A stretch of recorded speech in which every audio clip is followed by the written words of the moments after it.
Hello mga ka-adventures, for today's video nakita naman natin ngayon itong race na 1.2 CVT color red.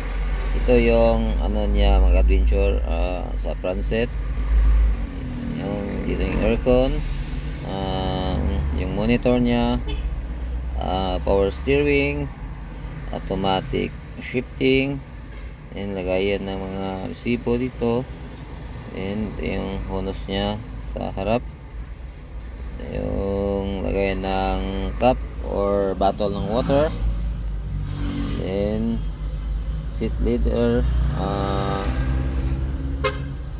color red. Then dito sa second row, ano rin siya,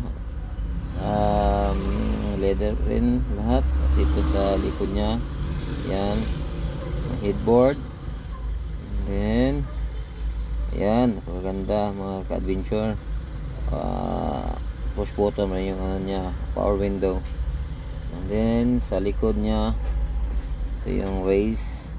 Ito yung ang price nito 841,000. Then engine type nya 3 cylinder inline 12 valve DOHC with dual VVT I. Length nya ay 4,030 mm, wide is 1,710 mm, yung height nya ay 1,605 mm. Engine displacement nya ay 1,198 cc. Ayan mga adventure, salamat sa panonood.